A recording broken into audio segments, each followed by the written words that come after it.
Alright guys, today we're going to be focusing on the plate drawing. This one is a lot tougher than it looks as far as the drawing goes. It looks pretty simple, it looks a lot like the big rim, but it's not close to the same difficulty level, especially if you're unsure of how to actually start this one. So when we're creating this one, we're still going to do that revolve feature, but the spokes on this have to be created afterwards, which are that's the really tricky part. Again, we're going to have 2 pages with this drawing, so the second page is going to show a couple details. So we see the fillets at the top, and then on detail D we see the fillets at the bottom. This is going to be, like I said, very kind of tricky to create, but there is a process for doing it. So it can be executed. It's just understanding why we're doing what we're doing is important in this one. You can see the overall dimension is B, 980. A is 65, so we're going to have A on the width here and the overall width at the top of this detail right here. So let's go ahead and dive into this one. So File, New, MMGS, as always. We're going to start this one on the right plane, Sketch.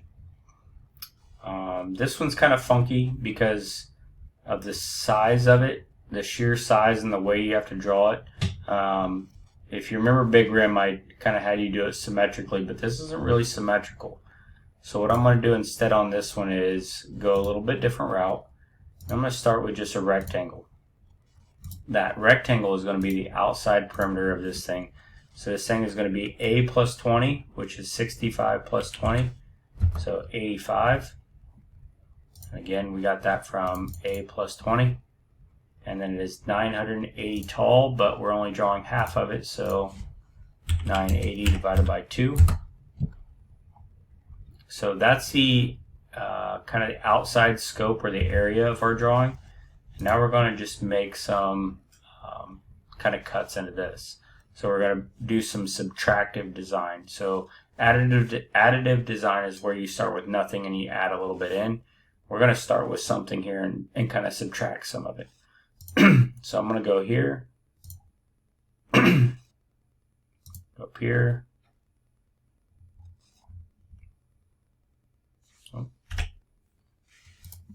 come back this way, and then add 2 angles. So the reason you're adding the angles is because you can see 2 different angles right here. So I'm just going to add 2 different lines. I'm not going to click on the midpoint because I don't want that. I want somewhere here and somewhere here. And I don't want to use the standard default lines. I want to kind of click off of those. Once I have that, I can go and trim off the stuff I don't need. There we go, there we go. So we're left with kind of the basic shape. So again, let's go ahead and throw on our dimensions. So we had 980 divided by 2. That's still good. This right here was 100.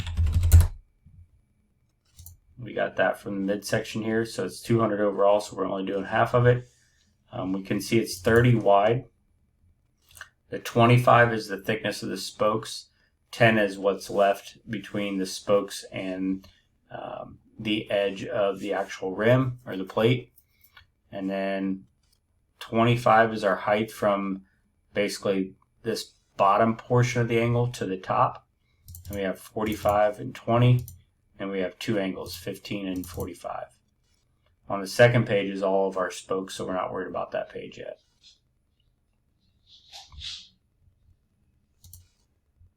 So up here we have 45.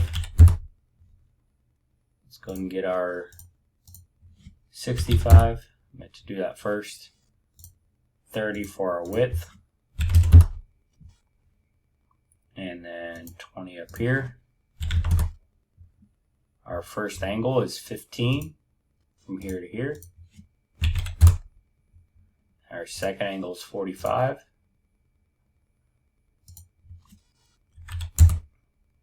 Oh, that really jumped out.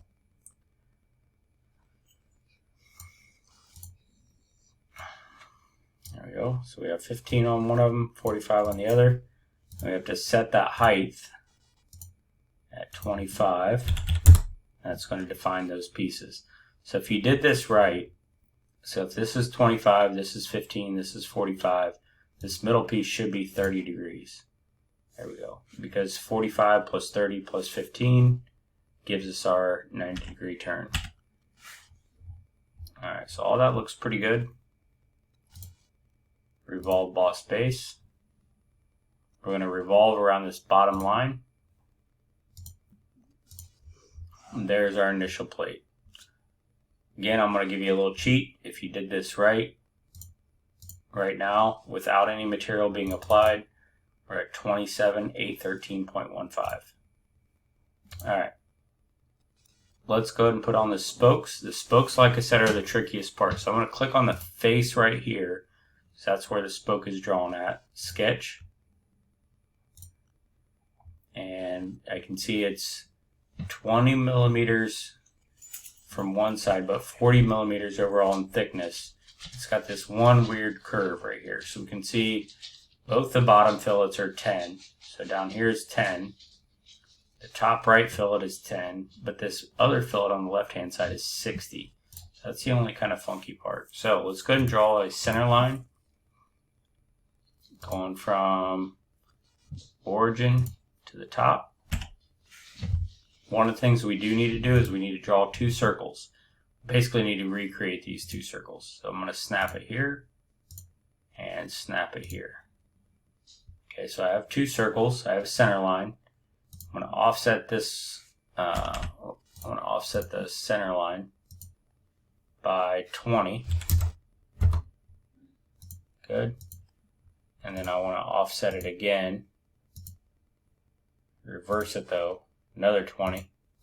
So I have 40 millimeters in distance right there. Alright, what I need to do next is I need to put these fillets on. But the problem with putting a fillet on right now is if I try to put a fillet right here, it doesn't know which direction to go because it could either go from here to here or from here to here.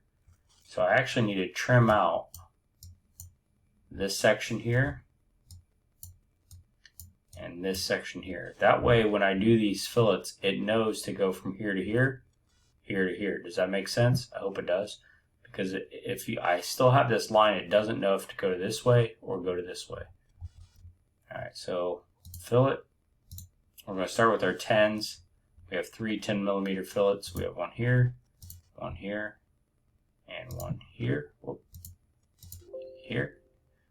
Yes, on this question, do you want it to be filleted for geometry relations? Yes, we do. Okay, so it's got three different 10 millimeter fillets. There we go. And then we have one more. It's going to be 60. And that's going to go from here to here. Same thing, yes we do. Check mark. Alright, so now you can see the spoke itself. The problem is the polygon, you can see is all this area, and we need kind of the opposite of it. So we got the negative space, we have the positive space, and we need to inverse that. Okay, so what we're going to do next, it's kind of seems a little silly, but we're going to trim off the circles that we created initially. Okay, and then we're going to redraw them because what we need is the inside part of that curve, both here and here. Then we're going to trim it again and get rid of the outside part, and what we're left with is the polygon of the spoke itself. Okay, so if that didn't make sense, rewatch that part a couple times because it does take a couple times of the brain saying, okay, we're trying to get from positive to negative space. Now we have the positive space where we want it. And now we can actually extrude that particular piece. If I look at my dimensions, we can see that extrusion is 25. Put 25 in there. So now we can actually see the spoke. Okay, so hopefully that made more sense once you can actually see the spoke. Okay, just like the tank before. We just did the tank in the last video. To create this piece, we're going to use a revolve pattern. Okay, so our circular pattern. So circular pattern, what direction are we going? We're actually going to just click this circle right here because we want it to go around that circle. How many of them? We want 9 spokes. Again, if you need to, go back, simply count the spokes. You'll get 9. What extrusion? We want that spoke, check mark. And then again, evaluate mass properties. Make sure you add your material. For this particular drawing, this is again going to be 1060 alloy or aluminum. Go ahead and weigh that, put in your mass validation, and we're going to go on to the next one.